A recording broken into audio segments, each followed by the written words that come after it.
Hurley knows how to close out a game for him. Look at here. how much motion they have. Yeah. Wow, Huskies are knocking down their free throws, man. That Back was out Florida's to 3. chance, man. That was 12 seconds to go. Can I get it?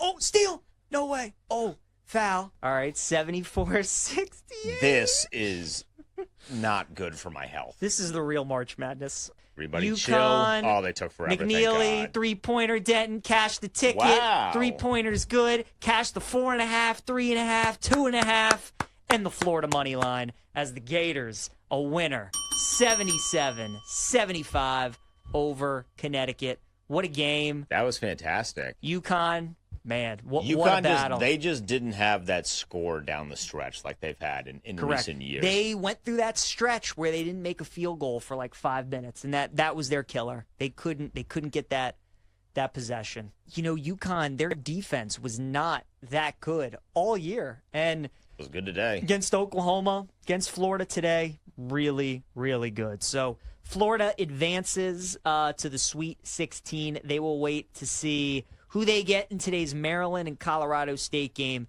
coming up later today. Let's check in with our guest, Roy Philpott, who joins us, host of College Sports Radio on Sirius XM, play-by-play for ESPN as well. Give him a follow on X, at Roy Philpott, joining us here on Inside the Betting Lines. Roy, really appreciate the time. We are still reacting to the game we just saw out in Raleigh between Florida and UConn. That was an awesome game. What were your takeaways from the game? And do you think this is actually a good thing that Florida got to experience this early on in the tournament as they're obviously looking to win a national championship?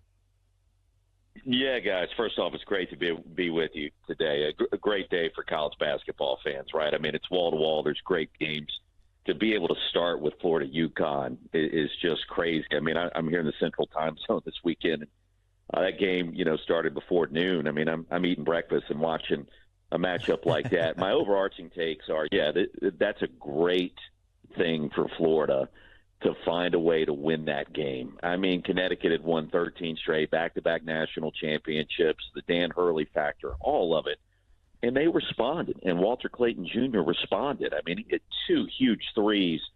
All a game like that's going to do for that program is just make them that much more difficult to beat. I mean, they now gain new confidence. Not that they didn't have it before. I mean, we saw what they did in the SEC tournament at the end of the regular season.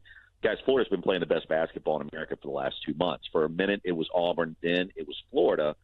And there's going to be some other teams that have something to say about it, whether it's Duke or Houston, or Auburn or Alabama. We'll find out down the stretch. But the Gators, they've been the best team in the country for a while. And then today, you knew they were going to be challenged. You're always going to be challenged in the tournament. Nobody's as fortunate as UConn was with all those double-digit wins.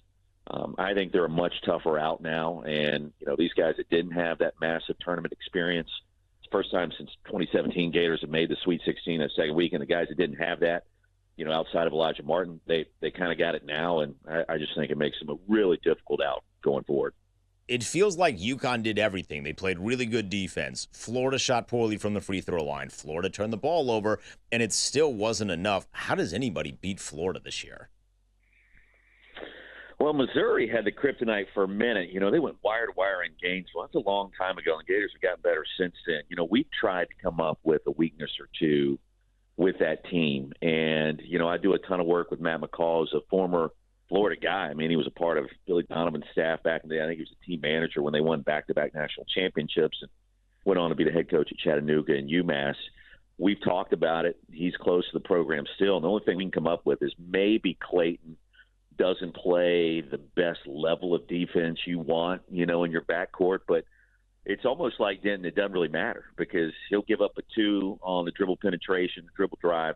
Then he comes down and knocks a 3 right in your grill. I mean, that's just literally what happened against UConn. Those 2 late threes were the difference. And, I mean, those were back-breaking buckets with a guy draped all over him. And, I mean, those shots were so pure, they barely grazed the net. I mean, that's how locked in he was. So, look, I mean, they've got depth in the front court. They brought back Micah Hand-Logden, middle part of the season in late January. In fact, I had his first game against Georgia when they basically yanked the red shirt off of him. It's like a mid-season trade in the NBA. Another 7-footer that gives Todd Golden depth inside. There's really no weaknesses in the backcourt, and it's Elijah Martin who made the Final Four with FAU 2 years ago. So, I mean, I don't know. I don't know what the weaknesses are. You know, they're 15 of 27 at the free throw line in this game. Can we point to that and say, does that continue?